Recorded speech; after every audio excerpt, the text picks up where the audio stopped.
Sa gitna ng malawak na kagubatan sa hilagang bahagi ng bansa, isang mamahaling itim na SUV ang bumabaybay sa makipot at maputik na daan. Sa loob nito ay si Miguel Montana, ang kilalang bilyonaryo at CEO ng Montana Real Estate Holdings. Isang lalaking kilala sa lungsod bilang matalino, masinop, pero labis ang kumpiyansa sa sarili.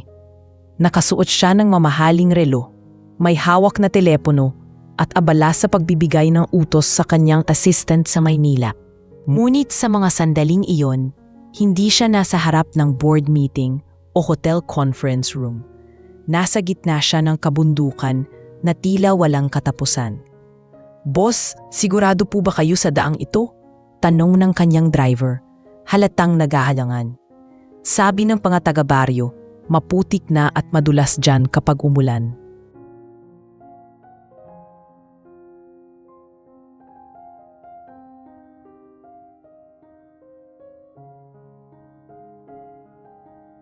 Ngunit hindi pinakinggan ni Miguel ang babala.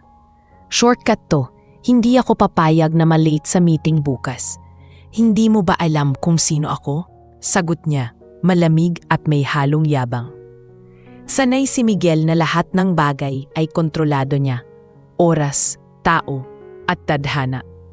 Habang tumatagal ang biyahe, nagsimulang bumigat ang ulan. Kumidlat, kumulog, at ang dating tahimik na kagubatan ay tila nagalit. Sa bawat liko ng kalsada, nagiging mas mapanganib ang daan.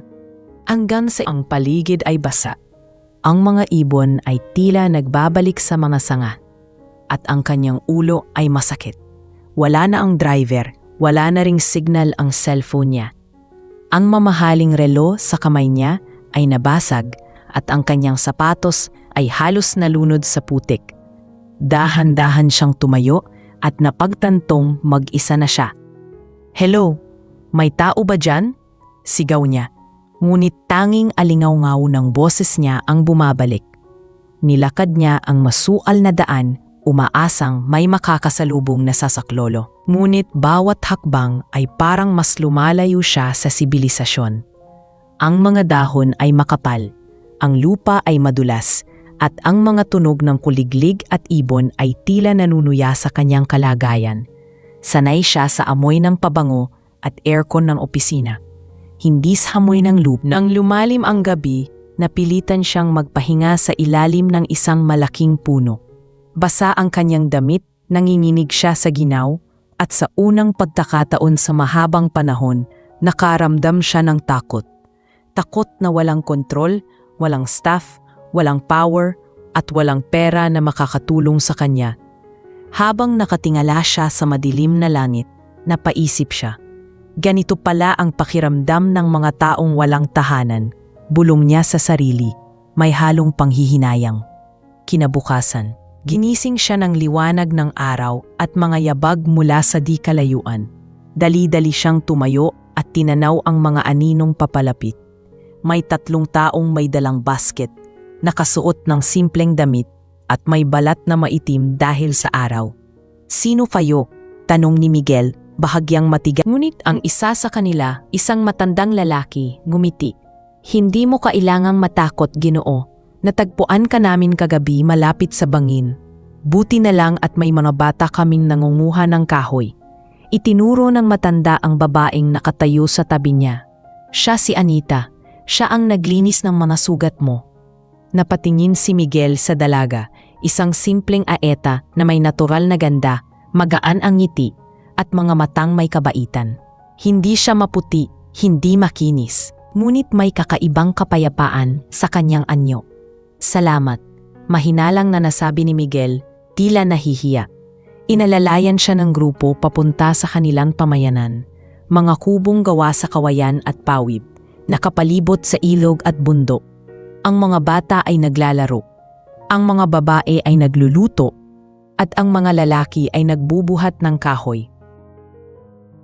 Sa una, hindi mapakali si Miguel. "Wala ba kayong signal dito? Kailangan kong makontak ang kumpanya ko," sigaw niya, ngunit numiti lang si Anita.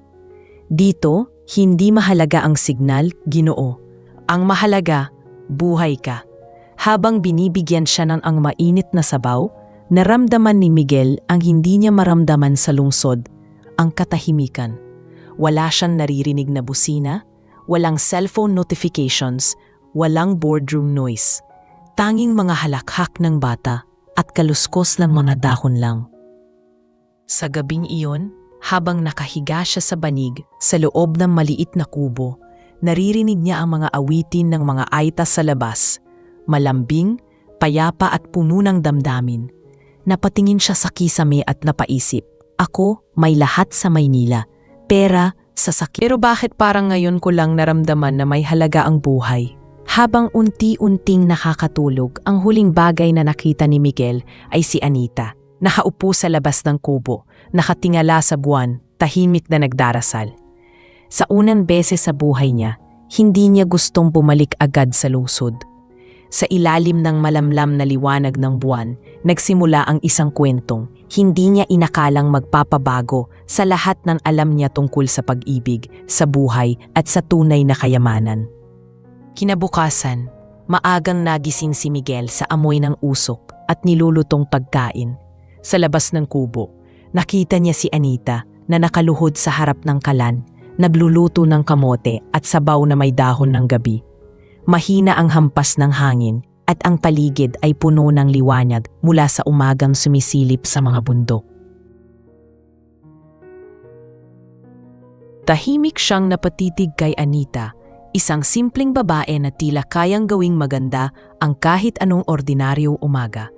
Sa Maynila, sanay siyang gumising sa halimuyak ng imported na kape at tunog ng cellphone, pero ngayong umaga, ang tanging musika ay huni ng ibon at tawanan ng mga bata sa labas. Magandang umaga, Ginoo. Bati ni Anita nang mapansin siyang nakamasid. Heto, kumain ka muna. Wala kaming kape rito, pero mainit ito. Inabot niya ang mangkok ng sabaw at kahit simple lang ang lasa, naramdaman ni Miguel ang init na dumaloy sa katawan niya.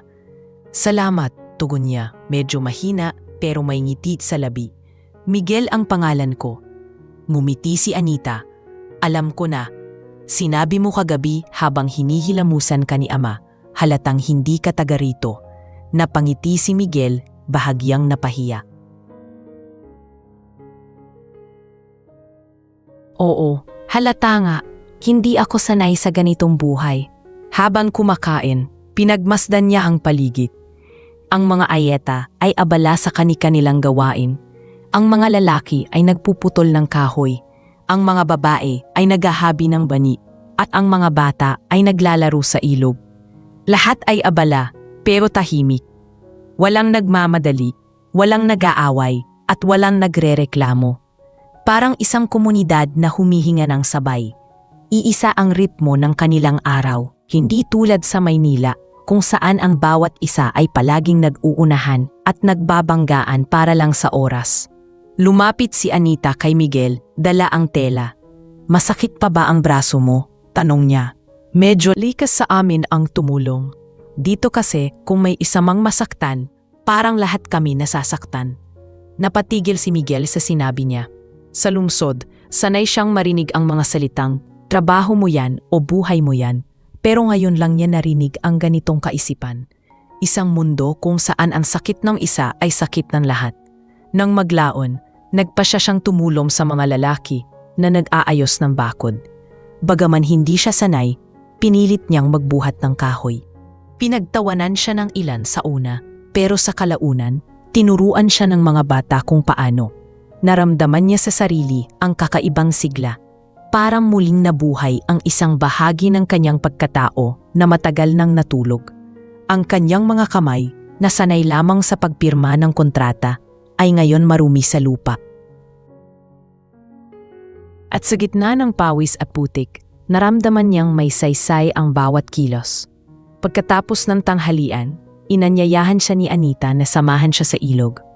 Habang naglalakad sila sa makitid na daan, tinuruan siya ni Anita kung paano kilalanin ang mga halaman na gamot.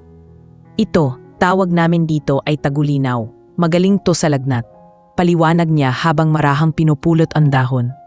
At ito naman, tawag namin ay saging-sagingan, pampagaling ng sugat. Nakinig lang si Miguel, namamangha sa lawak ng kaalaman ng dalaga. Paano mo to lahat natutunan? Tanong niya. Lahat ng ETA, tinuturuan sa bata pa lang. Sabi ni Ama, ang kalikasan daw ang aming paaralan. Pagdating nila sa ilog, pinahubad ni Anita ang sapatos niya. Subukan mong maramdaman ang malamig na tubig, nakakagaan ang pakiramdam. At nang sumunod siya, parang may biglang nawala sa bigat ng kanyang dibdib. Habang umaagos ang tubig sa kanyang mga paa, napatingin siya kay Anita. Ang dalaga ay nakaupo sa bato, humahawak sa isang kawayan habang binabantayan ang mga batang naliligo. Ang araw ay tumatama sa kanyang mukha. At sa kabila ng simpleng ayos, hindi maipaliwanag ni Miguel kung bakit tila mas maganda pa siya sa mga babaeng kilala niya sa Maynila. Alam mo, Miguel, sabi ni Anita habang nakatingin sa ilog, ang buhay dito simple lang. Wala kaming kuryente, wala kaming signal. Pero may saya pa rin kasi alam naming hindi namin kailangang madaliin ang bukas. Basta magtulungan lang. Napangiti si Miguel. Hindi ko alam kung kaya kong mabuhay ng ganito. Sa Maynila, lahat dapat mabilis, lahat may presyo. Umango si Anita. Kaya nga siguro marami ang nawawala sa sarili. Kasi nakakalimutan na nila kung gaano kasimple maging masaya. Habang papalubog ang araw, sabay silang naglakad pabalik sa pamayanan. Sa bawat hakbang, naramdaman ni Miguel ang unti-unting paglabas ng init sa dibdib niya. Hindi init ng araw kundi ng pagkagiliw. Hindi niya maipaliwanag pero may kung anong kapayapaan tuwing nakakausap niya si Anita. Hindi siya sanay sa ganitong koneksyon. Isang pakiramdam na walang kinalaman sa pera o trabaho. Pagdating sa nayon, sinalubong sila ng matatanda. Nagpasalamat sila kay Miguel sa pagtulong sa mga gawain kanina. Bihira ang tulad mo, sabi ng pinuno ng tribu. Karamihan ng mga dayuhan, takot o mapangmata sa amin. Pero ikaw, tinulungan mo kami. Napayuko si Miguel, parang nahiya. Siguro dahil ako rin ay natututo, sagot niya. Habang nakaupo siya sa tabi ng apoy sa gabing iyon, pinanood niyang tumatawa ang mga bata at sumasayaw ang mga matatanda. Sa kabilang dulo, nakita niya si Anita na nag-aayos ng apoy, bahagyang nagtatama ang kanilang mga mata. Hindi pa man siya ganap na nakakaunawa, pero alam ni Miguel, may kakaiba na siyang nararamdaman. At sa simpleng ngiti ni Anita, nagsimula ang pagbabago sa puso ng lalaking dati hindi marunong lumingon sa mga taong walang pangalan sa kanyang mundo. Mafalipas ang ilang araw, unti-unti nang nasanay si Miguel sa pamumuhay kasama ang mga Ayeta. Sa bawat umaga, sabay silang nagigising ni Anita upang mag-igib ng tubig sa ilog. Dati, tanging mga kamay lamang niya ang marunong pumirma ng kontrata. Pero ngayon, natututo siyang gumamit ng timba at lubid. Sa bawat pag-akyat at pagbaba niya sa daan, nararamdaman niya ang bigat ng tubig sa balikat. Isang simpleng gawain para sa mga taga-bundok, ngunit malaking bagay para sa lalaking sanay sa luho. Habang naglalakad, nakikita niya ang ngiti ni Anita sa gitna ng pagod at sa tuwing napapatitig siya rito, tila may kakaibang aliw siyang nararamdaman. Hindi na rin siya nahihiya sa mga bata. Madalas na siyang tinutukso ng mga ito bilang Kuya Miguel na mabagal mag-igib. Natatawa na lang siya at sa bawat biro, nararamdaman niyang mas lumalambot ang puso niya. Ang dating istriktong bilyonaryo na walang oras para sa mga bata ay ngayon natututo ng tumawa, makipaglaro at makinig. Hindi mo kailangang maging mabilis para maging magaling. Biro ni Anita habang inuturuan siyang gumawa ng apoy gamit ang kahoy. Minsan, mas maganda ang mabagal basta may tiyaga. Napatawa si Miguel. Mukhang ikaw ang unang taong nagturo sa akin yan. Isang hapon, inimbitahan ng pinuno ng tribu si Miguel na dumalo sa kanilang pagtitipon sa gitna ng nayon. Doon niya unang nasaksihan ang kabuuan ng kultura ng mga Ayeta. Ang mga lalaki ay tumutugtog ng mga instrumentong gawa sa kawayan, habang ang mga babae ay sumasayaw ng paikot, nakangiti at may sabayang yapak sa lupa. Sa gilid, inuruan ni Anita si Miguel kung paano makisabay sa sayaw.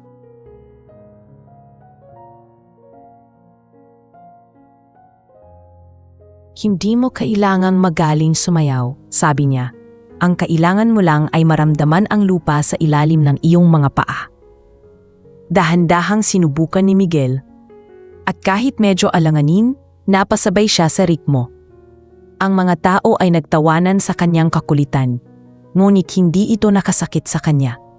Sa halip, natawa rin siya, at sa unang pagkakataon sa mahabang panahon, naramdaman niyang malaya siyang tumawa nang walang takot sa paghusga. Habang lumalalim ang gabi, nagkaroon ng maikling pagtatalumpati ang pinuno ng tribu. Ikinuwento niya ang kasaysayan ng kanilang pamayanan, kung paanong pinoprotektahan nila ang lupa laban sa mga dayuhang gustong agawin. Tahimik na nakinig si Miguel at tila tumago sa kanya ang mga salitang iyon. Sa Maynila, tanging pera at pag-aari ang sukatan ng halaga. Pero dito, iba ang aral. Dito, ang lupa ay tahanan, hindi negosyo. Kinagabihan, habang nakaupo sila ni Anita sa tabi ng apoy, nagsimula siyang magtanong tungkol sa buhay ng dalaga. Hindi mo ba naisip umalis dito? Tanong ni Miguel. Maraming oportunidad sa lungsod. Marami kang pwedeng gawin. Ngumiti si Anita, nakatingin sa naglalagablab na apoy. Naisip ko na rin noon, sagot niya. Pero sabi ni Ama, bakit ko iiwan ang lugar kung saan ako lumaki? Kung dito ako masaya? Hindi ko kailangan ng maraming pera, Miguel. Ang gusto ko lang, makita kong ligtas at masaya. Sa loob ng kanyang isip, paulit-ulit niyang naririnig ang mga salitang iyon. Hindi ko kailangan ng maraming pera. Noon lang niya naisip kung gaano kasimple pero kalalim ang kasiyahan ni Anita. Sa lungsod, paulit-ulit niyang pinupuno ang sarili ng yaman at luho. Pero bakit sa kabila ng lahat, laging may kulang? Baka nga tama si Anita. Baka may mga bagay na hindi nadibili ng pera. Kinabukasan, sinamahan siya ni Anita sa kanilang maliit na paaralan sa gilid ng bundok. Doon, nakita ni Miguel ang mga batang masigla kahit wala halos gamit. Isang pisara lang at ilang lapis ang mayroon sila. Habang nakaupo si Miguel sa labas, pinagmamasdan niyang sumisigla ang mukha ng mga bata sa bawat bagong natututunan. Sa kanyang isipan, parang may kumurot. Naalala niya ang sariling kabataan, puro aral para sa negosyo, para sa kita, para sa pag-angat. Pero walang nagturo sa kanya kung paano maging masaya sa simpleng bagay. Pag-uwi nila sa nayon, tahimik lang si Miguel. May problema ba? Anong ni Anita? Wala naman, sagot niya. Napaisip lang ako, ang galing mo, alam mo? Ang galing ninyong lahat, sa kaunting bagay, marunong kayong maging masaya. Ngumiti si Anita. Siguro dahil marunong kaming magpasalamat. Ang kaligayahan kasi, Miguel, hindi nasusukat sa kung anong meron ka. Nasusukat yan sa kung gaano ka nagpapasalamat sa bawat araw na ibinibigay. Nang dumating ang gabi, muling nagtipon ang tribu.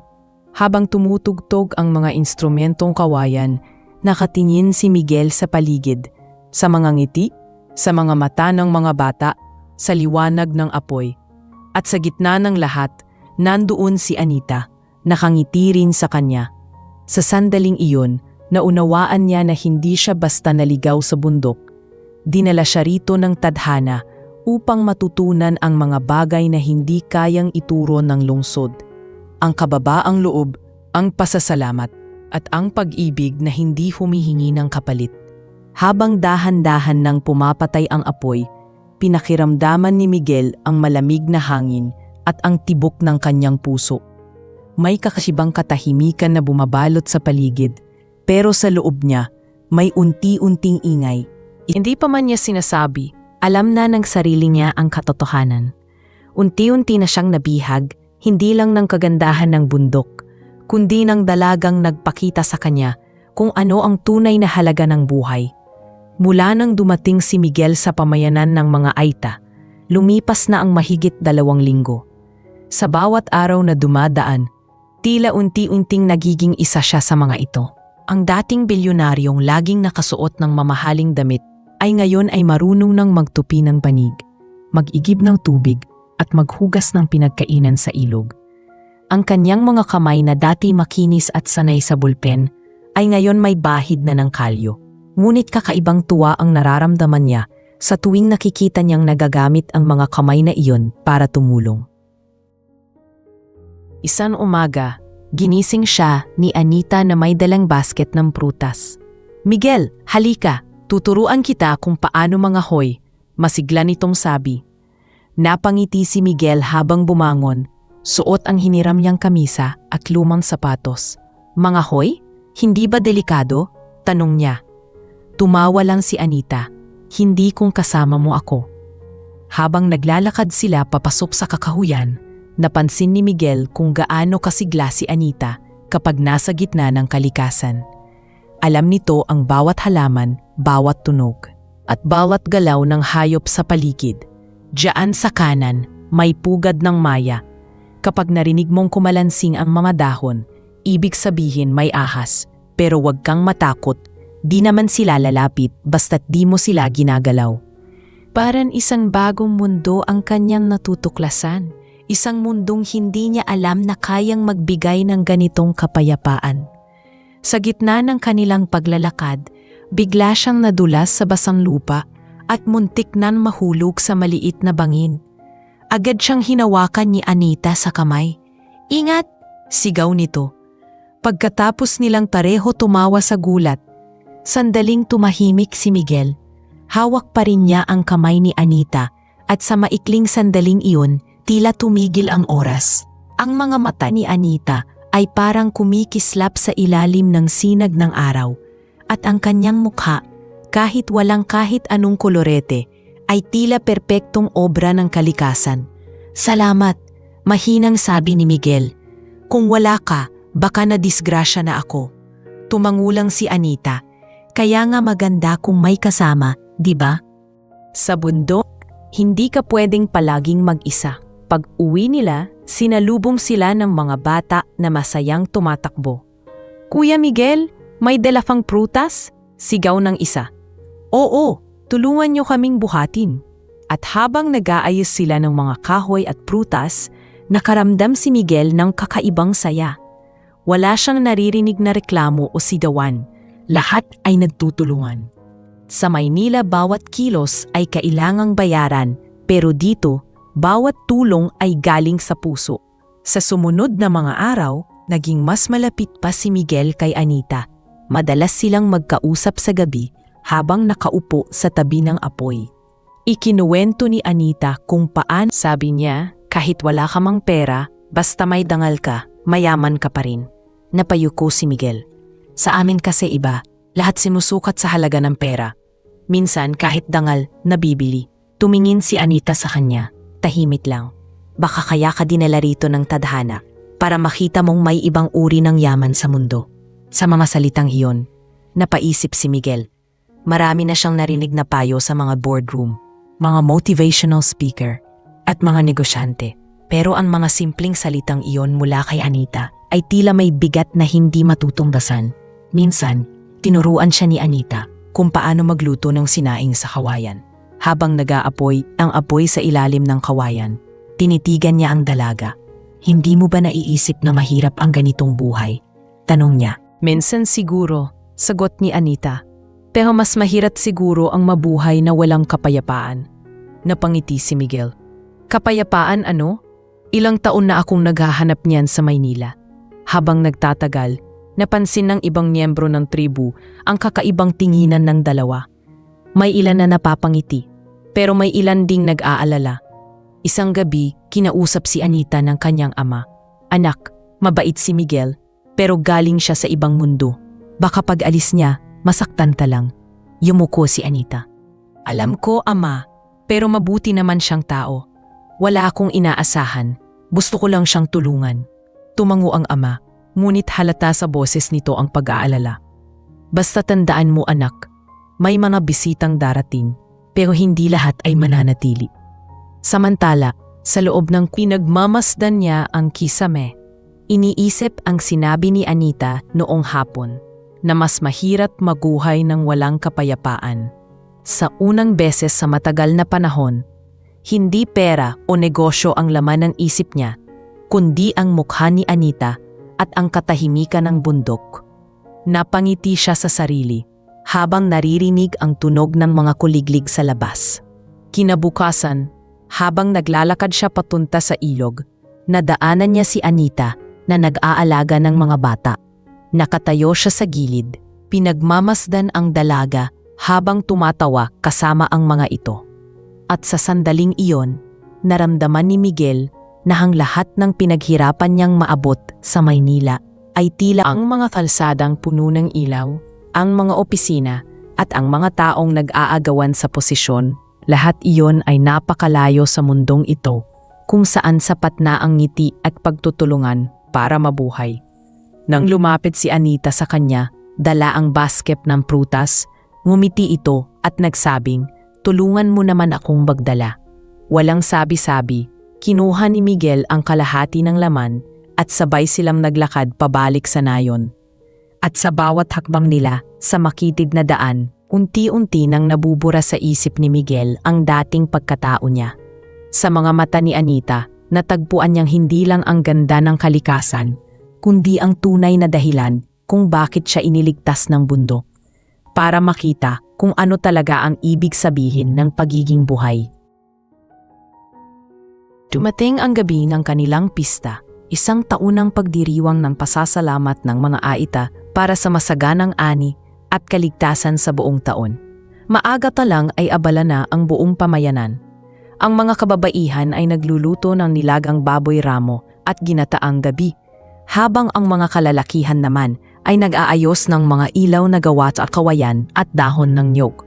Sa gitna ng nayon, may malaking bonfire na nagsisilbing ilaw ng gabi.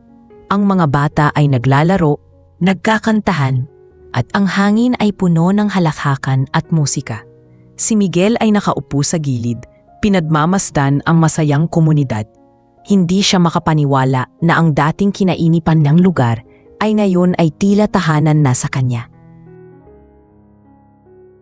Dumating si Anita, nakasuot ng tradisyonal na kasuotan na gawa sa habing tela.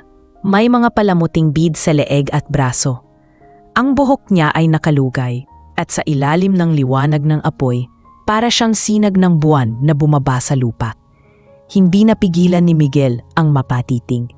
Parang huminto ang paligid sa kanyang paningin. Lahat ng ingay ay nawala. Tanging si Anita na lang ang nakikita niya. "Ang ganda ng pista ninyo," sabi ni Miguel habang lumapit si Anita. "Ngayon ko lang naramdaman ang ganitong kasiyahan. Walang alak, walang magagarbong damit, pero puno ng sigla." Numiti si Anita. "Ganito talaga dito. Sa amin, hindi kailangan ng pera para maging masaya. Ang mahalaga, sabay-sabay tayong nagpapasalamat." Inabot ni Anita ang isang mangkok ng pagkain kay Miguel. "Tikman mo ito. Espesyal yan. Niluto namin ni Ama." Tinanggap ni Miguel ang pagkain at habang kumakain, napatingin siya sa paligid. Lahat ay nagtutulungan. Walang mataas, walang mababa. Parang walang sino man ang mas mahalaga kaysa sa iba. Habang lumalalim ang gabi, nagsimula ang sayawan. Ang mga tambol na gawa sa balat ng hayop ay tumunog at ang mga tao ay nagsimulang sumayaw sa paligid ng apoy. Inimbitahan si Miguel ng mga bata, ngunit tinanggihan niya sa una. "Hindi ako marunong sumayaw," sabi niya. Ngunit dumating si Anita at marahang hinila ang kanyang kamay. Walang marunong sa simula, basta maramdaman mo lang ang musika. Sa paghawak ni Anita sa kanya, naramdaman ni Miguel ang kakaibang init.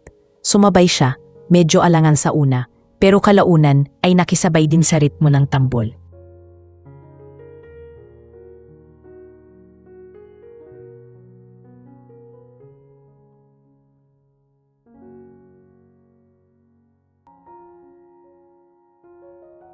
Habang sumasayaw sila, ramdam niya ang tibok ng puso ni Anita na parang sinasabayan ang musika. Ang kanilang mga mata ay nagtagpo at sa sandaling iyon, parang nawala ang lahat ng takot at alinlangan. Hindi na siya isang bilyonaryong banyaga sa bundok. Isa na siyang simpleng lalaking natutong magmahal. Sa gitna ng tawanan at musika, Mahinang bulong ni Miguel. Anita, hindi ko alam kung anong tong nararamdaman ko. Pero parang hindi na ako gustong bumalik sa Maynila. Napatingin si Anita sa kanya. May ngiti sa labi pero may lungkot sa mga mata. Huwag mong sabihin yan, Miguel. Ang mga tulad mo ay hindi para dito. Natigilan siya sa sinabi nito. Bakit mo naman nasabi yan? At ayokong masanay sa ideya na mananatili ka kung alam kong lilisanin mo rin kami. Sandaling natahimik si Miguel.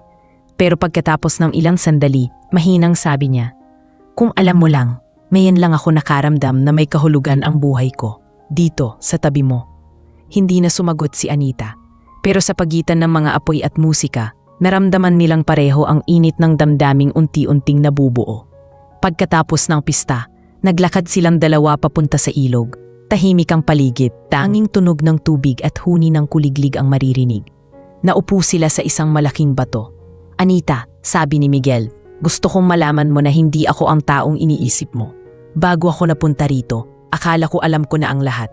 Pero mali pala ako. Tinuruan mo akong magpasalamat at pahalagahan ang simpleng bagay. Ngumiti si Anita. At tinuruan mo rin kaming makakita ng mundo sa labas ng aming nayon.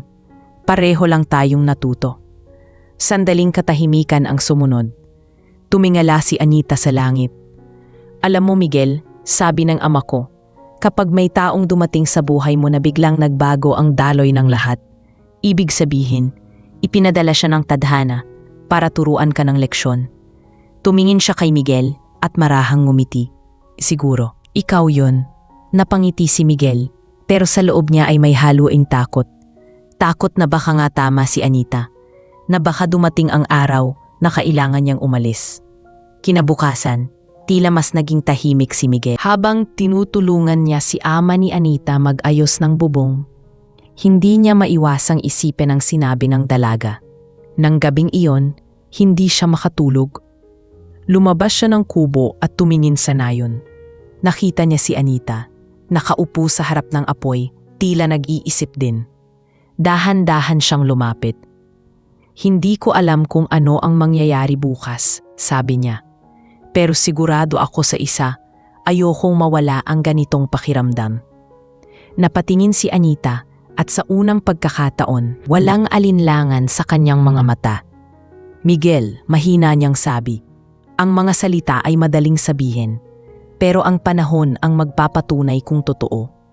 Lumapit si Miguel at hinawakan ang kamay nito.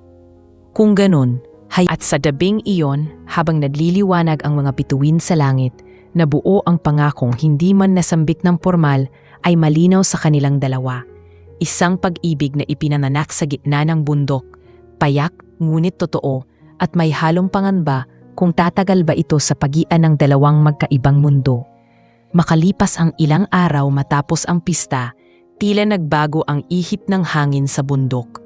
Maagang gumising si Miguel nang marinig ang ugong ng isang bagay sa malayo. Nang lumabas siya ng kubo, nakita niya ang mga ibon na nagsiliparan at ilang bata na tumatakbong papasok sa nayon.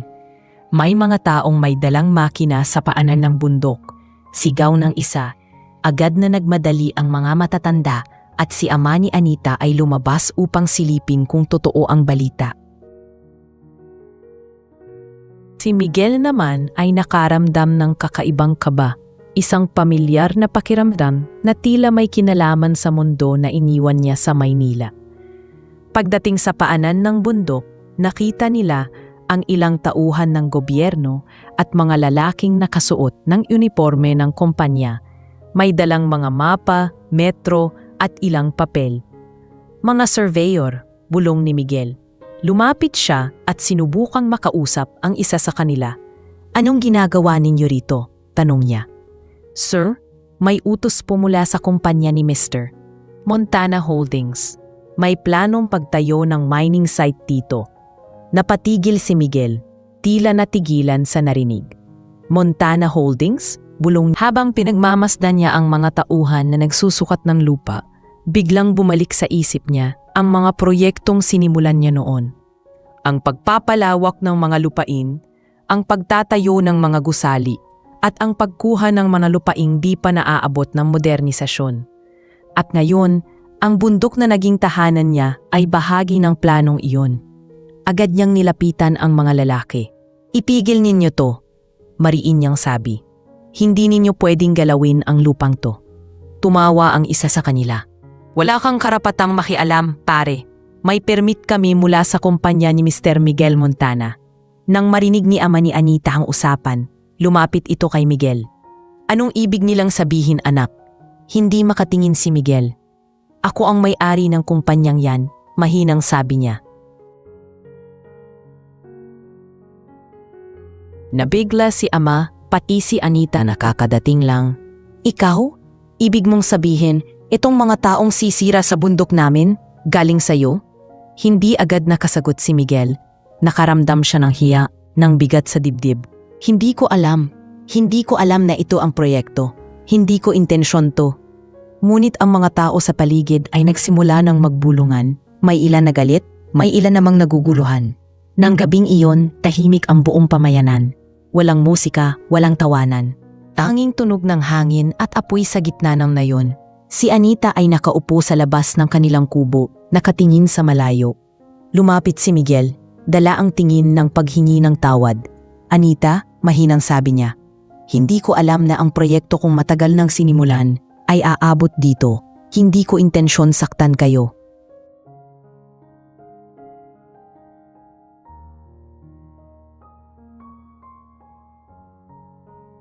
Hindi siya sinagot ng dalaga. Matagal ang katahimikan bago ito nagsalita. Miguel, lahat ng sinabi mo noon, totoo ba? Yung gusto mong manatili? Yung sinabi ming natagpuan mo na ang kahulugan ng buhay dito? Anita, totoo yon, sagot ni Miguel.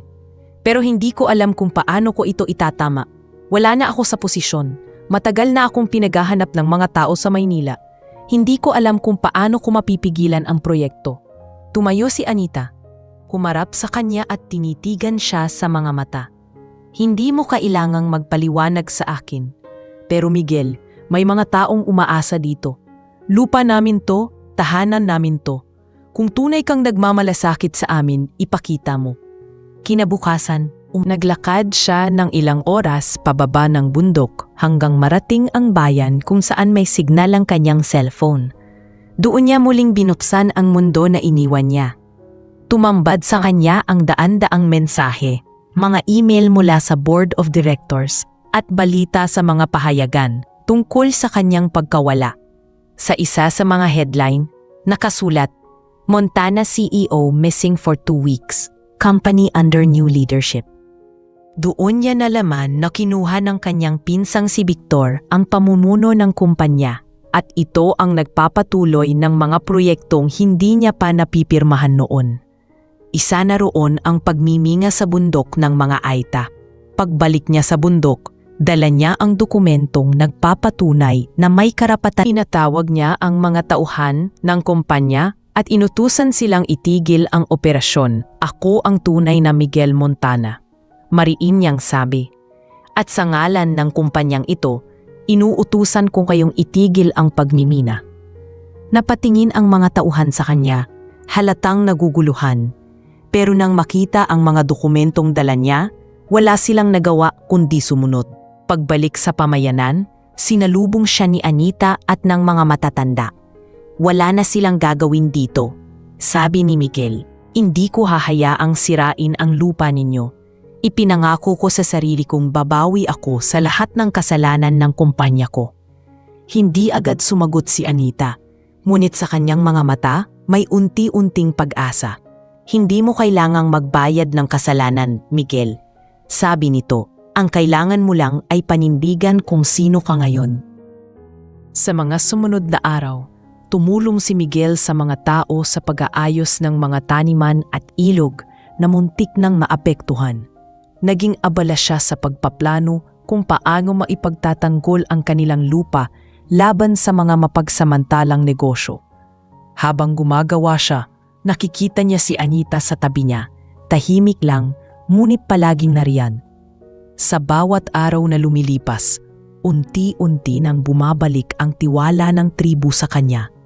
Isang gabi, habang nakaupo silang dalawa sa ilalim ng buwan, nagsalita si Anita. Hindi ko akalaing kaya mo tumindig laban sa sarili mong mundo, sabi nito. Hindi madali yon. Tumawa si Miguel. Siguro kasi, natutunan ko dito na hindi lahat ng laban ay tungkol sa pera. Minsan, kailangan umiti si Anita at sa mga sandaling iyon, muling bumalik ang katahimikan sa bundok. Hindi pa man alam ni Miguel kung ano ang naghihintay sa kanya sa Maynila. Alam niya na ang buhay niya ay nagbago na. Hindi na siya ang bilyonaryong nawalan sa gubat, isa na siyang taong natagpuan ang sarili sa gitna ng kagubatan at sa puso ng isang babaeng nagturo sa kanya kung ano ang tunay na halaga ng pagkatao. Lumipas ang ilang araw mula nang pigilan ni Miguel ang mga tauhan ng kumpanya. Unti-unti nang bumalik sa normal ang pamumuhay ng mga aeta sa bundok. Muling narinig ang tawanan ng mga bata sa ilog at ang kantahan ng mga matatanda tuwing gabi. Ngunit sa kabila ng katahimikang iyon, si Miguel ay hindi pa rin mapanatag. Alam niyang hindi pa tapos ang laban. May mga balitang umabot sa kanya na si Victor, ang pinsan niyang pansamantalang humawak ng kumpanya, ay nagbabalak magpadala ng mas malaking grupo ng mga tauhan upang ipagpatuloy ang pagmimina. Naramdaman niyang malapit nang bumalik ang gulo. Isang gabi, nagtipon si Miguel kasama si ama ni Anita at ilan pang pinuno ng tribu. Kung babalik sila, hindi tayo pwedeng tumigil ng sa panalangin, sabi ng matanda. Kailangan nating ipaglaban ang lupa natin. Tumango si Miguel. At ipapangako ko, hindi lang kayo mag-isa, ako mismo ang haharap sa kanila. Sa gabing iyon, habang nakatingin siya sa apoy, alam niyang malaki ang kapalit ng kanyang desisyon. Kung haharapin niya si Victor, nangangahulugan iyon na kailangan niyang bumalik sa Maynila, sa mundong iniwan niya.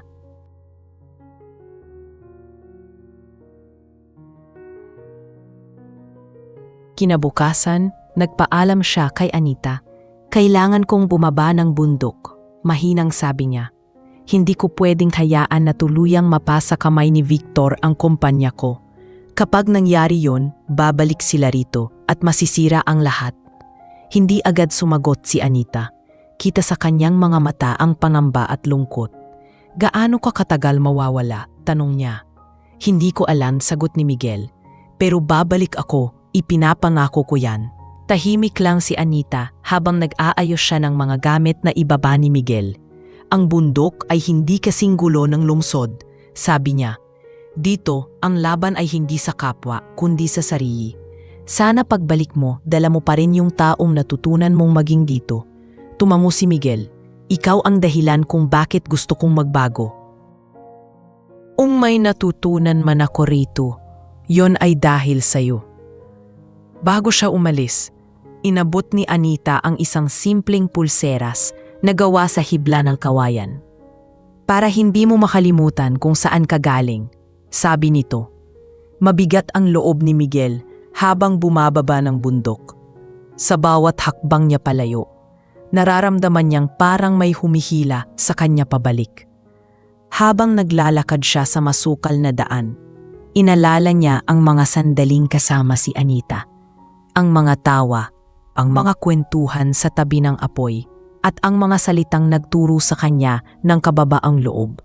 Pagdating niya sa bayan, agad siyang nagtungo sa Maynila. Sa unang pagkakataon matapos ang halos isang buwan, muli niyang nasilayan ang lungsod. Ang mga ilaw, trapiko, at nang pumasok siya sa opisina ng Montana Holdings, tila nagbago ang lahat. Ang mga empleyado ay nagulat. May ilan pang napahinto sa ginagawa nila. Mr. Montana, akala namin, hindi na tinapos ng sekretarya ang sasabihin. Buhay ako, putol ni Manuel, diretso sa conference room. Pagpasok niya, naroon si Victor kasama ang mga board members. Nakatitig sa kanya ang lahat, parang multong bumalik mula sa pagkakawala. Miguel, bati ni Victor, malamig ang tono. Akala ko nawala ka na, mabuti at bumalik ka. Pero sayang, nasimulan na namin ang mga proyektong iniwan mo. Mga proyektong sisira sa buhay ng mga tao, sagot ni Miguel. Lupa ng mga katutubo ang ginagalaw mo, Victor. Hindi mo alam kung gaano kalaki ang kikitain natin.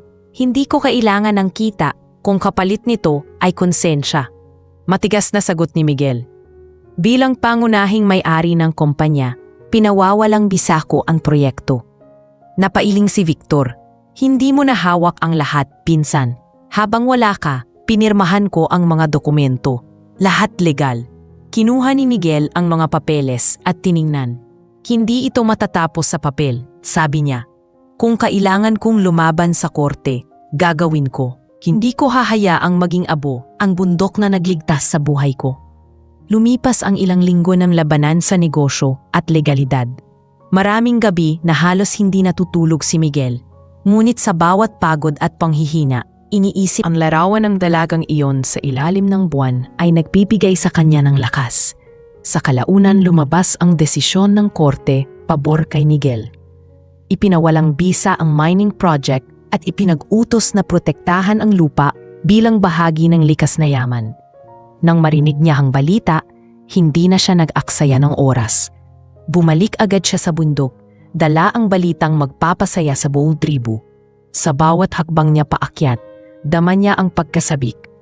Pagdating niya sa nayon, sinalubong siya ng mga tao, mga batang tumatakbo, mga matatandang nakangiti. Miguel, sigaw ng isa, wala na yung mga tauhan ng kumpanya mo. Umuwi na sila. Napangiti si Miguel at sa di kalayuan, nakita niya si Anita, nakatayo sa gilid ng kubo, hawak ang basket ng prutas. Lumapit siya rito at nang magtagpo ang kanilang mga mata, tila nawala lahat ng pagod. Tapos na, sabi ni Miguel. Wala nang sisira sa bundok ninyo. Dahan-dahang lumapit si Anita at sa mahinang tinig ay nagsabi, alam ko, ramdam namin ang ginawa mo. Nagkatitigan silang dalawa at sa katahimikan ng paligid, nagpatuloy si Miguel, wala akong balak bumalik sa Maynila.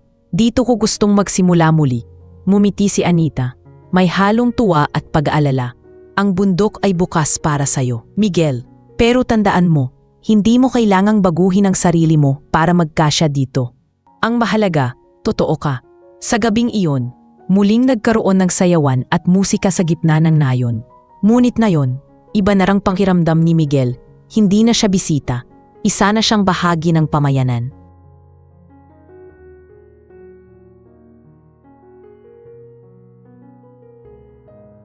Habang pinagmamasdan niya ang mga bituin sa langit at si Anita na nakangiting sumasayaw sa paligid ng apoy, alam niyang sa wakas, natagpuan niya ang tunay na tahanan, isang lugar kung saan hindi kayamanan ang sukatan ng buhay, kundi ang kabutihan at pag-ibig na walang hinihinging kapalit.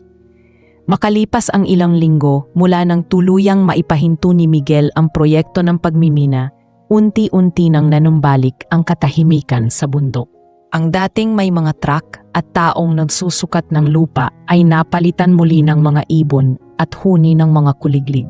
Sa bawat umaga, nakikita si Miguel na tumutulong sa mga kalalakihan sa pag-aayos ng irigasyon at pagtatanim ng Ang dating bilyonaryo na sanay sa mamahaling opisina ay ngayoy madalas makita na nakayapak, may putik sa mga kamay at pawisan pero nakangiti. Ang mga bata ay malapit na rin sa kanya. Madalas siyang kulitin habang nag-iigib sa ilog.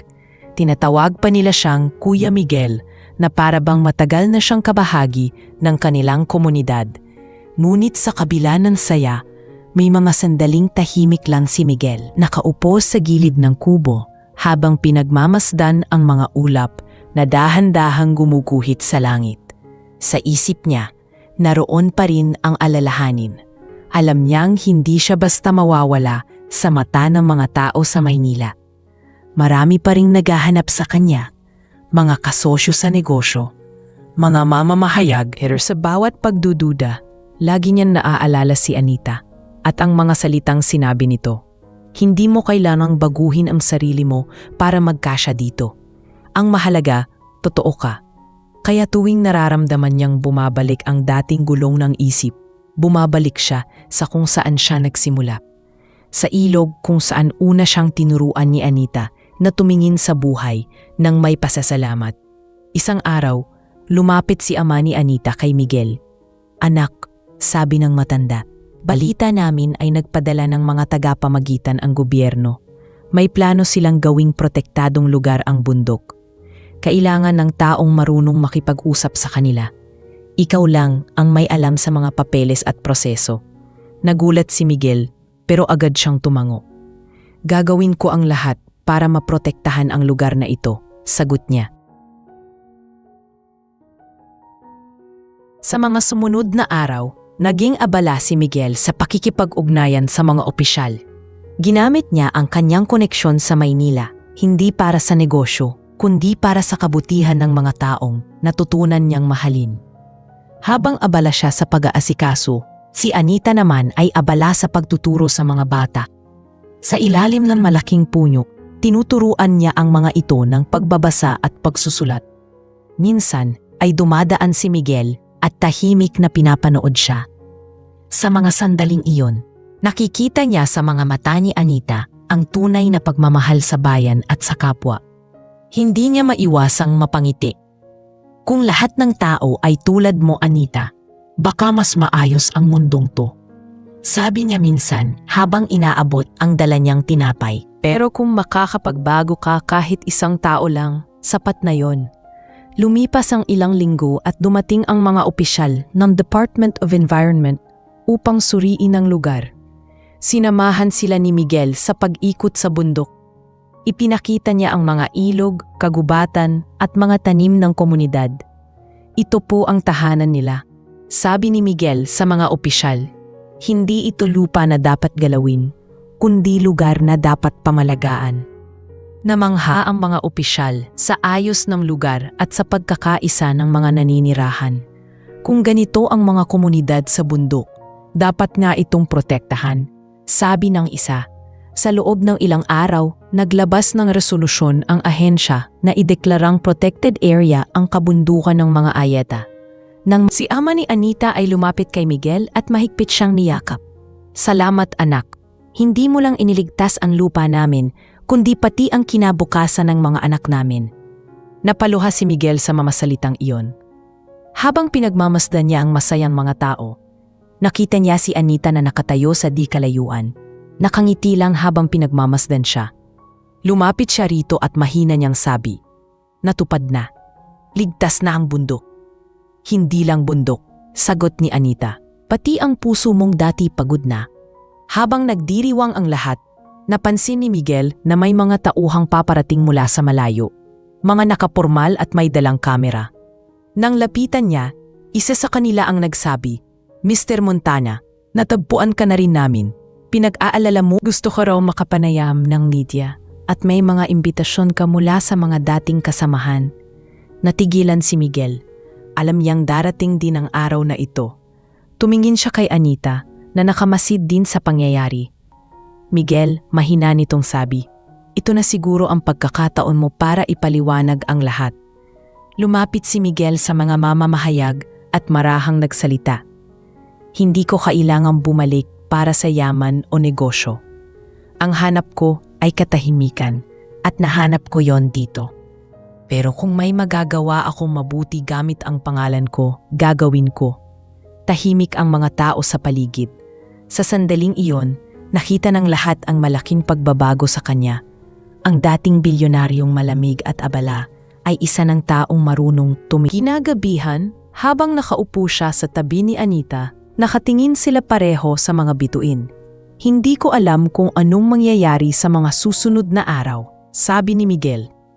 Baka kailangan kong bumalik sa Maynila para ayusin ang ilang bagay. Pero tandaan mo, babalik ako. Ngumiti si Anita. Alam ko, at kahit saan ka man mapunta, dala mo na ang bahagi ng bundok na ito. Sa gabing iyon, habang pinagmamasdan ni Miguel ang mga bituin, na kumikislap sa madilim na kalangitan. Naramdaman niyang parang nagsisimula na siyang bumuo ng bagong direksyon sa buhay. Hindi na siya takot sa pagbabalik o pag-alis. Dahil sa puso niya, alam niyang kung saan man siya dalhin ng tadhana, dala niya na ang aral ng bundok, ang aral ng kababaang loob, ng pasasalamat at ng pagmamahal na totoo kahit walang kasiguruhan. Lumipas ang ilang araw matapos ideklarang protektadong lugar ang bundok ng mga Aeta.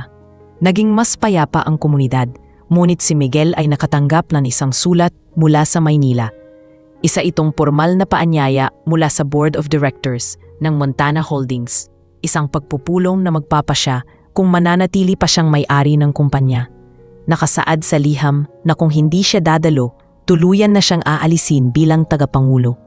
Habang binabasa niya iyon, naramdaman niyang muling bumigat ang dibdib niya. Alam niyang kailangan niyang pumunta, ngunit natatakot siyang iwan ang bundok, lalo na si Anita. Habang naglalakad siya pauwi, nadaanan niya si Anita na nagtuturo sa mga bata. Pinagmasdan niya ito sandali bago lumapit. "May kailangan akong gawin," mahinang sabi ni Miguel. "Kailangan kong bumalik sa Maynila, kahit saglit lang. May mga bagay akong kailangang tapusin para tuluyang makawala sa nakaraan." Napatigil si Anita sa pagsusulat at tiningnan siya. "Matagal ka bang mawawala?" tanong niya. "Hindi ko alam," sagot ni Miguel. "Pero sisiguraduhin kong babalik ako. Gusto kong ayusin ang lahat para wala nang tatangkaing sirain ang lupa ninyo." Tahimik si Anita. Alam niyang tama si Miguel, ngunit may takot sa puso niya. "Hindi mo kailangang patunayan pa ang sarili mo sa kanila," sabi niya. "Ginawa mo na ang lahat ng tama." Ngumiti si Miguel. "Kailangan kong harapin ito, Anita. Hindi para sa akin, kundi para sa mga taong tulad ninyo. Gusto kong gamitin ang pangalan ko para sa kabutihan."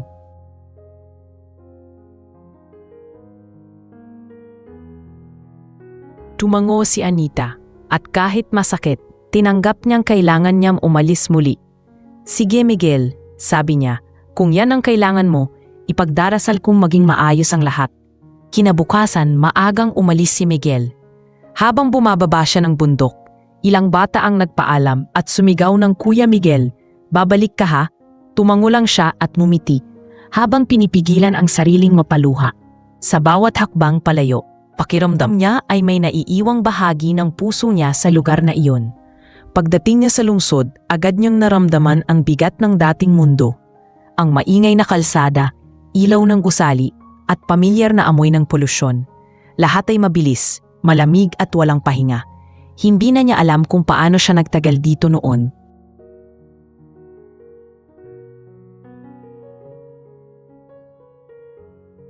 Pagdating sa opisina, sinalubong siya ng mga taong dati niyang katrabaho. May ilan na nagulat, may ilan na ngumiti, ngunit halatang may halong takot at paggalang. Sa conference room, naroon na si Victor at kang board members. "Akala namin hindi ka na babalik," sabi ni Victor na may ngiti pero may halong panunuya. "Bakit ka pa nandito? Hindi ka na naman bagay sa ganitong mundo." Huminga ng malalim si Miguel. "Bumalik ako para tapusin ito," sabi niya. "Hindi ako nandito para makipagtalo, kundi para ituwid ang mga maling ginawa natin. Ang kumpanya natin ay itinayo ng mga ninuno natin para magbigay ng kabuhayan, hindi para sumira ng buhay ng iba." Tumawa si Victor. "Idealista ka pa rin pala," sabi niya. "Sa negosyo, walang puwang ang emosyon. Lahat may presyo." Tumayo si Miguel at tiningnan siya sa mata. "Tama ka, lahat may presyo. Pero hindi lahat kayang bayaran ng pera. May mga bagay na mas mahalaga, dangal, buhay, tao." Tahimik ang buong silid. Nakita ng mga board members ang tapang sa mga mata ni Miguel. "Kung hindi kayo sasang-ayon, aalis ako. Ibebenta ko ang lahat ng shares ko, pero sisiguraduhin kong hindi ninyo magagamit ang pangalan ng Montana sa mga proyektong makakasira sa kalikasan." Matapos ang mahabang pagtatalo, sa huli ay pumayag ang board sa kondisyon ni Miguel. Sa araw ding iyon, opisyal siyang bumiiw sa Montana Holdings. Nilagdaan niya ang mga papeles at iniwan ang gusaling wala na siyang koneksyon sa kumpanya. Pero pakiramdam niya ay mas magaan na siya. Habang naglalakad siya sa kalsada, nakita niya ang sarili sa refleksyon ng salamin ng gusali. Hindi na siya ang dating Miguel na arogante at sakim, kundi isang lalaking natutong magmahal sa simpleng buhay.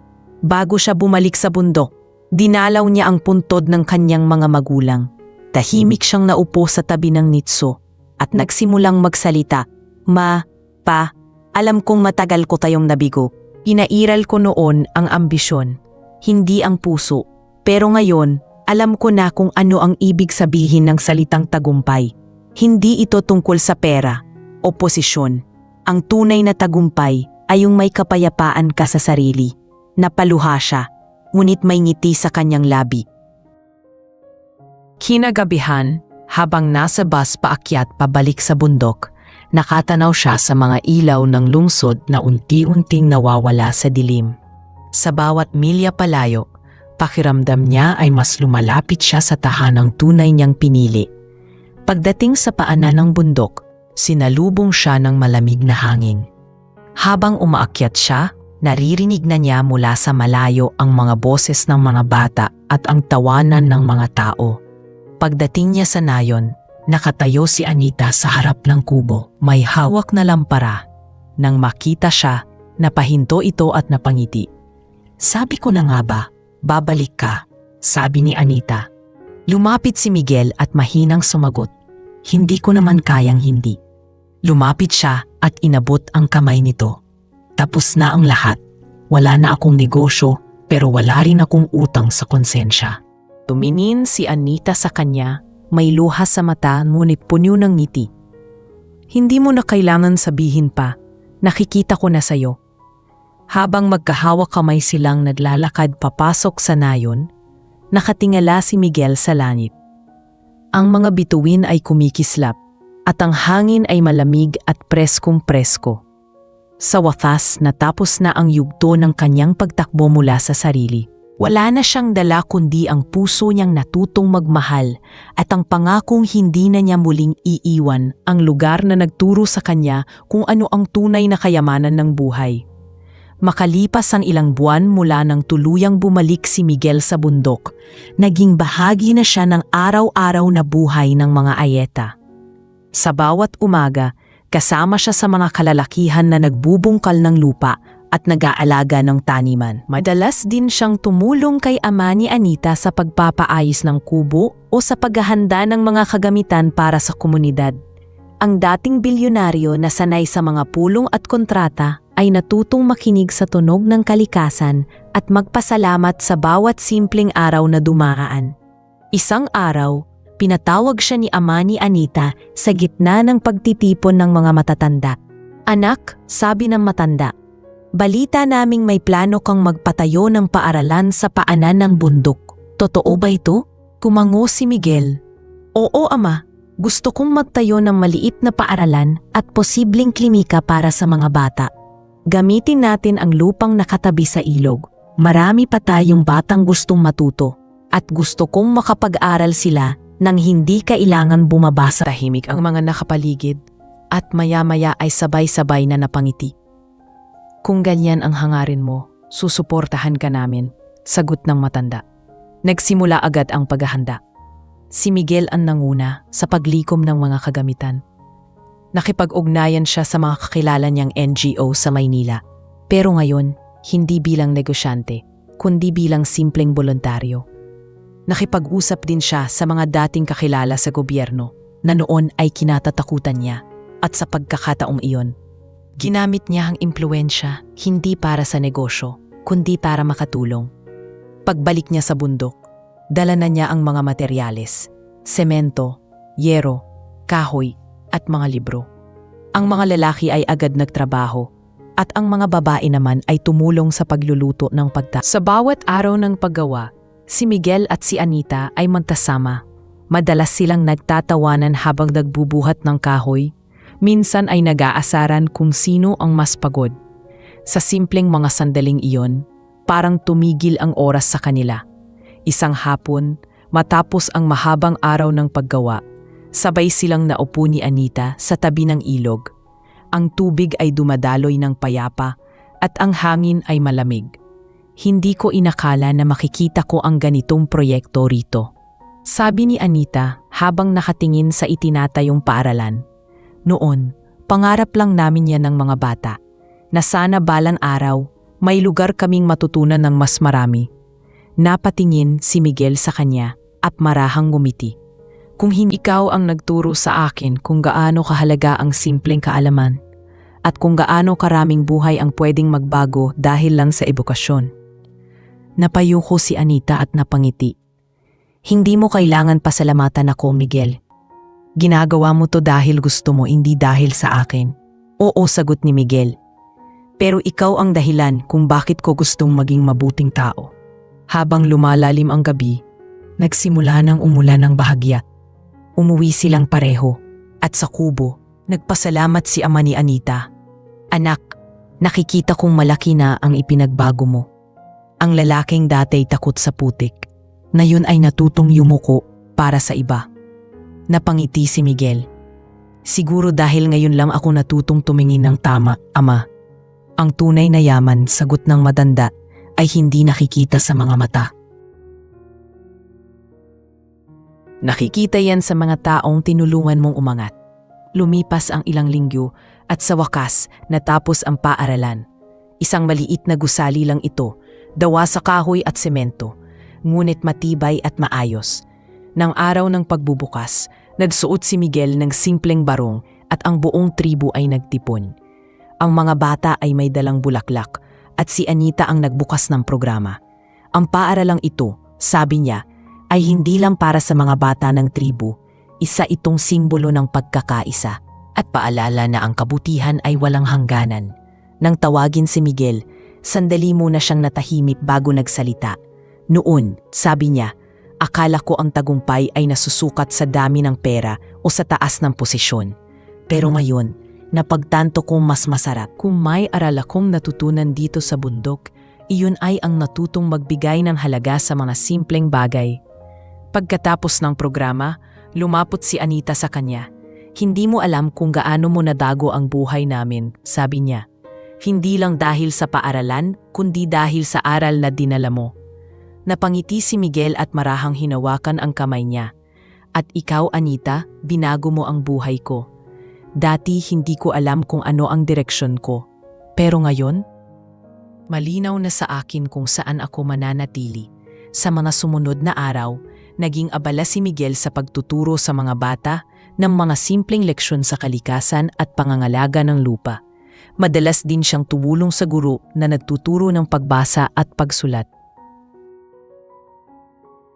Sa bawat tawanan ng mga bata, nararamdaman niyang tila nabubura ang lahat ng lungkot at pagkakamali ng kanyang nakaraan. Si Anita naman ay naging inspirasyon ng lahat, isang babaeng hindi naghangad ng kayamanan, ngunit may pusong mas mahalaga kaysa ginto.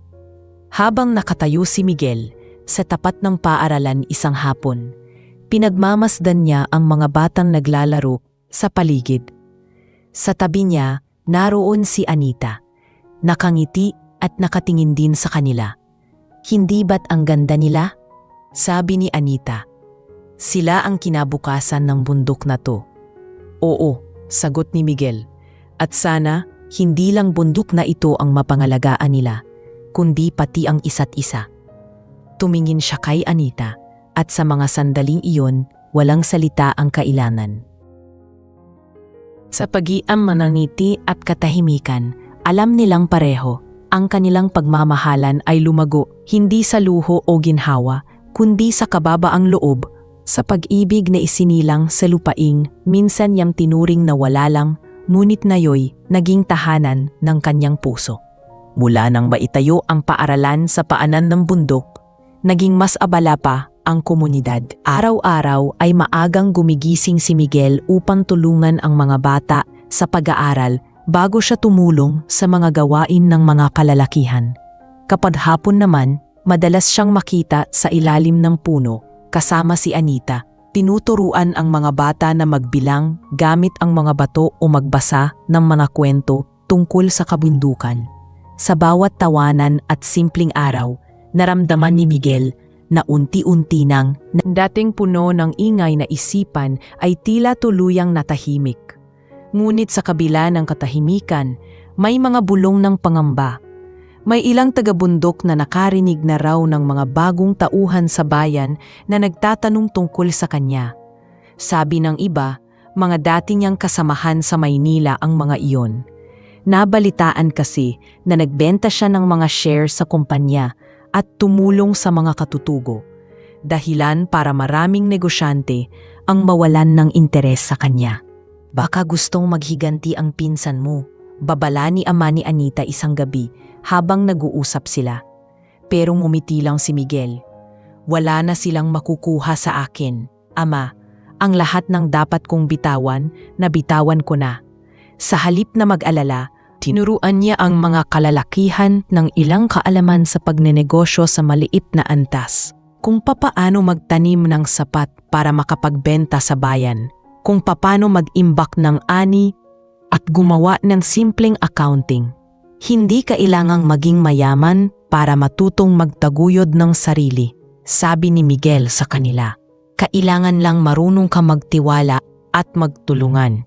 Sa paglipas ng mga linggo, nakita ni Anita kung gaano kalaki ang epekto ni Miguel sa buong nayon.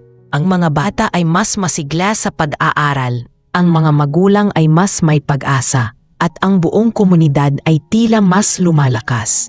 Isang gabi, matapos ang mahabang araw ng pagtatrabaho, sabay silang umupo ni Anita sa tapat ng kubo. Tahimik lang silang nakatingin sa mga bituin, habang ang malamig na hangin ay dahan-dahang umiihip. Anita, wika ni Miguel, minsan naiisip ko, paano kung hindi ako naligaw sa bundok? Paano kung hindi ako nasira ang sasakyan noon? Napangiti si Anita. Baka nasa Maynila ka pa rin, nakaupo sa opisina at hindi alam kung gaano kaganda ang buhay dito. Tumawa si Miguel, pero napatingin din sa langit. Tama ka, pero alam mo, minsan naiisip ko rin, baka ito na talaga ang dahilan kung bakit ako dinala rito. Para makilala ka. Namula si Anita sa sinabi niya. Miguel, sabi niya, hindi ko alam kung anong nararamdaman ko, pero natatakot ako. Sanay na kami na may dumarating at umaalis. Baka isang araw, magising na lang ako, wala ka na ulit. Tumingin si Miguel sa kanya, mahigpit ang hawak sa kamay nito. Anita, dati siguro ganoon ako. Yung madaling kumalis. Pero ngayon, iba na ako. Kung dati kayamanan ang hinahanap ko, ngayon kapayapaan at pag-ibig na ang natagpuan ko. Natahimik si Anita, pero sa mga mata nito, nakita ni Miguel ang unti-unting pag-amin ng damdaming matagal nang itinatago. Lumipas ang ilang buwan at mas naging matatag ang relasyon nila. Hindi man nila tuwirang nasasabi, alam ng lahat sa nayon na may espesyal na namamagitan sa kanila. Ang mga bata ay madalas pa silang tuksuhin. Kuya Miguel, kailan mo liligawan si Ate Anita? Biro ng isa, sabay tawa ng lahat. Nahihiya si Anita, pero napapangiti rin. Mga bata talaga, sabi niya sabay tingin kay Miguel, natawa lang ng tawa. Dumating ang panahon ng tag-ulan. Mabigat ang bawat araw at madalas ay bumabaha sa paanan ng bundok. Isang hapon, may lumapit na tauhan mula sa bayan, basang-basa sa ulan. Miguel, sigaw niya, may kumakalat na ulat. Balak daw balikan ng mga dating negosyante ang bundok na ito. Hindi sila makapaniwala na binenta mo lahat ng shares mo. Plano nilang gamitin ang bagong batas para magmina ulit sa kabilang bahagi ng bundok. Napahinto si Miguel. Agad siyang tumingin kay ama ni Anita at sa mga nakapaligid. Hindi tayo pwedeng tumahimik. Kailangan nating kumilos. Sa loob ng 2 araw, nagplano sila. Nagsulat si Miguel ng liham sa mga ahensya ng gobyerno na tumulong sa kanila. Si Anita naman ay namuna sa pagtuturo sa mga kababaihan kung paano maipapakita sa mga bisita ang halaga ng kanilang kultura, na hindi ito dapat sirain kundi pahalagahan. Naging abala ang buong komunidad sa paghahanda. Nang dumating ang grupo ng mga negosyante, sinalubong sila ng mga ayeta sa kanilang tradisyonal na sayaw. Sa gitna ng pagtitipon, lumapit si Miguel sa mga ito. Hindi ninyo kailangang sirain ang bundok na ito para kumita. May ibang paraan para umunlad. Ang mga tao rito ay may karapatan din sa lupaing ito. Sinubukan siyang kontrahin ng isa sa mga bisita, pero ipinaliwanag ni Miguel ang mga dokumentong hawak niya. Ang deklarasyon ng gobyerno na nagsasaad na protektadong lugar na ito. Kung pipilitin ninyo, kayo maya-maya, isa sa mga negosyante ang tumango. May punto ka, Miguel. Hindi lahat ng kita ay kailangang makuha sa pagsira. Pagkatapos ng pag-uusap, umalis ang grupo at ang buong nayon ay nagdiwang. Sa gitna ng kasiyahan, lumapit si ama ni Anita kay Miguel. "Anak," sabi niya, "sa mga panahong dumating ka rito, hindi lang namin natuunan ang tungkol sa labas na mundo.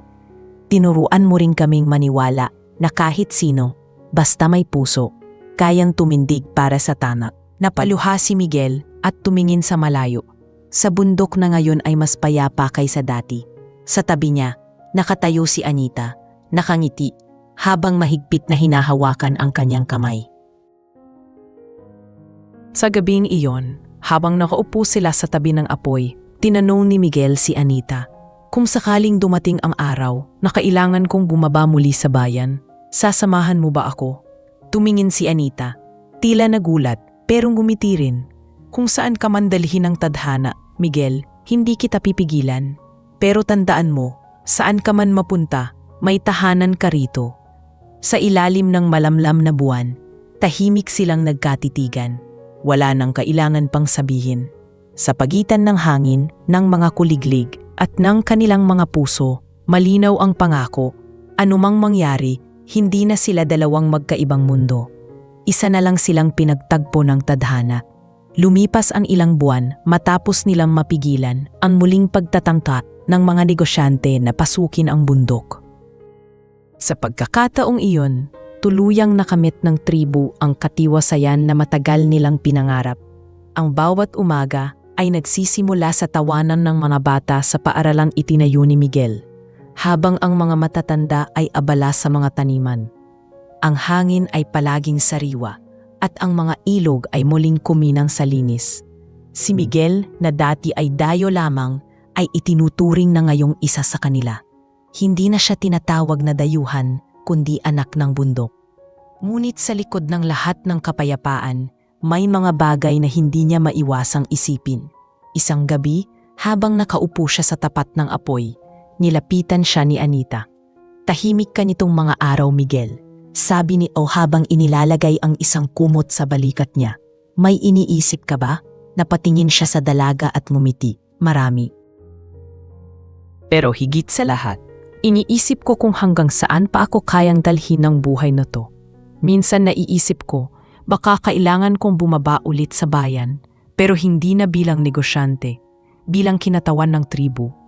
Gusto kong dalhin sa mas maraming tao ang kwento ninyo, ang ganda ng buhay dito, at kung gaano kahalaga ang pagprotekta sa kalikasan."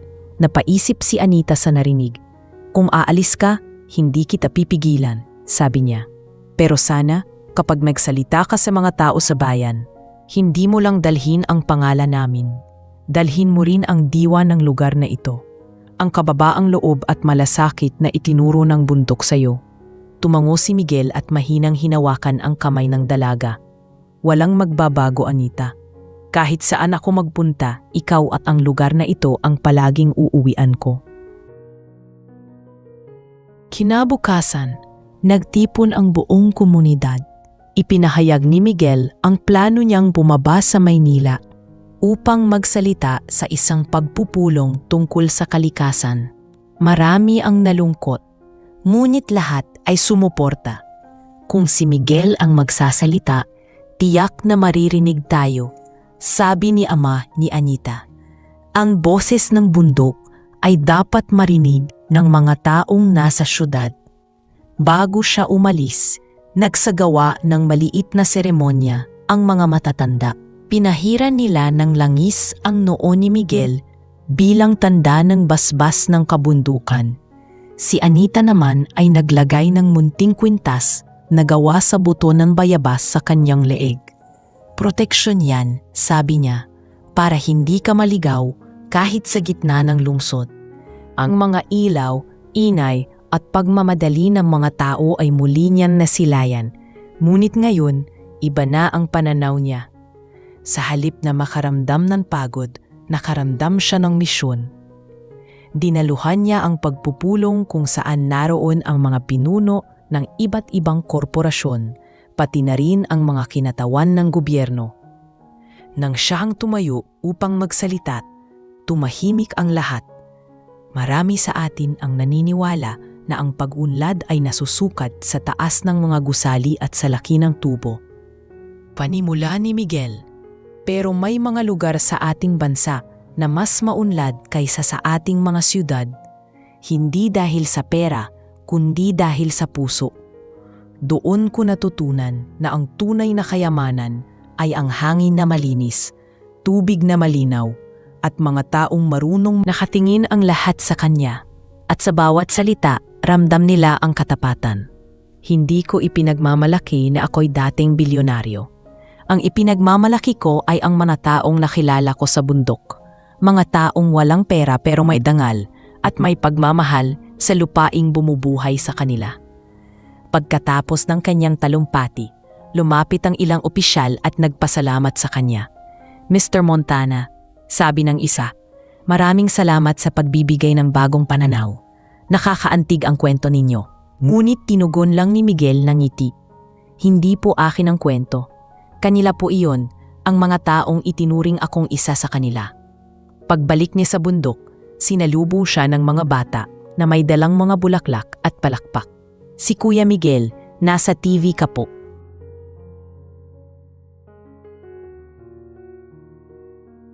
Sigaw ng isa habang tinuturo ang lumang radyo sa nayon na nakarinig ng balita tungkol sa kanya. Ngumiti si Miguel, ngunit ang tanging hinanap ng kanyang mga mata ay si Anita. Nang makita niya ito sa di kalayuan, nakamiti at nakatayo sa ilalim ng araw, napawi ang lahat ng pagod. Lumapit siya rito at mahigpit na niyakap. Nagawa ko, Anita, bulong niya. Narinig nila tayo. Habang lumulubog ang araw, nagtipon muli ang buong nayon sa paligid ng apoy. Si ama ni Anita ay nagsalita. Ang bundok ay nagpadala ng anak nito sa bayan, hindi para lumayo, kundi para ipaalam sa mundo ang halaga natin.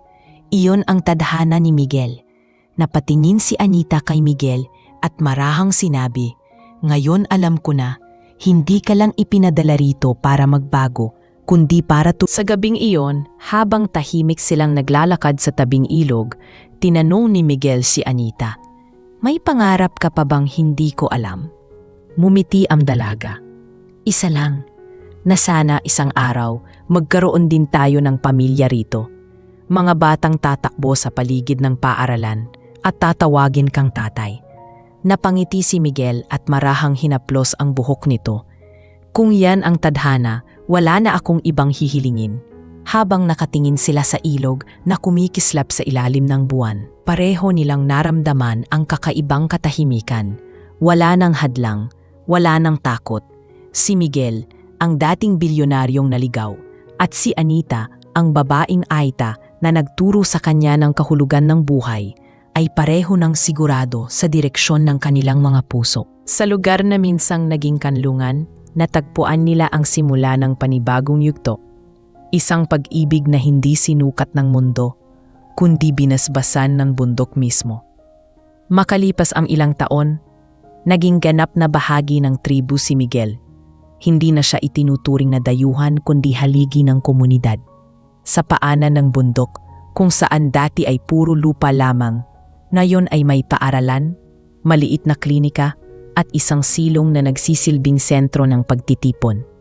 Ang mga bata na minsang natutong bumasa sa ilalim ng punong kahoy ay ngayon ay marunong ng sumulat at magkwento ng mga pangarap. Sa bawat sulok ng nayon, ramdam ang pag-unlad, hindi dahil sa salapi, kundi dahil sa pagkakaisa at pagmamahal sa lupaing kanilang minahal. Isang hapon, habang nakaupo si Miguel sa lilim ng punong mangga, pinagmamasdan niya ang mga batang tumatakbo sa paligid ng paaralan. Naramdaman niyang parang kahapon lang nang una siyang makarating doon. Pagod, galit sa mundo at puno ng pagkalito. Ngunit ngayon, ang lalaking iyon ay tila isa ng panaginip. Tatay Miguel, sigaw ng isang batang lalaki na tumatakbo palapit sa kanya. Sabi ni Nanay Anita, may bagong bisita raw galing bayan. Napangiti si Miguel at tumayo. Sige, anak, puntahan natin. Tinapik niya sa balikat ang bata at magkasabay silang naglakad patungo sa gitna ng nayon.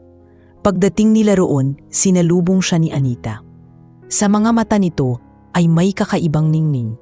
Pero may gusto ka raw makausap ng mga bagong opisyal ng gobyerno tungkol sa proyekto ng pangangalaga sa kalikasan. Gusto ka nilang kunin bilang tagapayo. Napaisip si Miguel. Tagapayo? Ulit niya. Ibig sabihin babalik ako sa syudad? Tumango si Anita. Hindi mo kailangang tumira doon. Pero gusto nilang dalhin ang programa natin sa ibang probinsya. Gusto nilang gawing kang bahagi ng plano. Tahimik si Miguel. Sa loob ng ilang taon, natutunan niyang pakinggan muna ang tibok ng puso bago magpasya. Lumapit siya kay Anita at marahang hinawakan ang kamay nito. Kung aalis ako, panandalian lang, sabi niya. Pero gusto kong maramdaman mong kasama pa rin kita sa bawat hakbang. Mumiti si Anita at sa mata nito ay may pag-unawa. Hindi ko kailangang pigilan ka, Miguel. Ang ginawa mo rito ay inspirasyon hindi lang sa amin kundi sa maraming tao. Kung kaya mong tumulong sa iba, gawin mo. Pero tandaan mo, ang puso mo narito pa rin. Kinabukasan, maagang nagpaalam si Miguel sa buong nayon. Lahat ay nagtipon para sa kanya. Ang mga matatanda ay nagbigay ng simpleng ritual bilang basbas at ang mga bata ay nag-abot ng mga liham na ginuhit nila.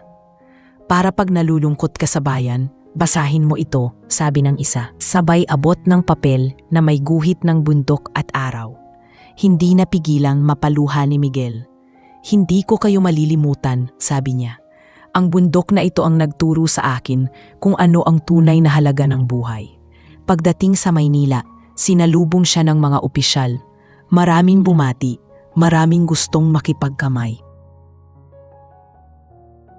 Pero sa gitna ng lahat ng mga kamera at ilaw, nanatiling kalmado si Miguel. Wala na siyang takot sa mata ng lipunan. Hindi na siya ang lalaking hinahangaan dahil sa yaman. Siya na ngayon ang ikinagalang dahil sa puso. Sa harap ng mga tao, muli siyang nagsalita.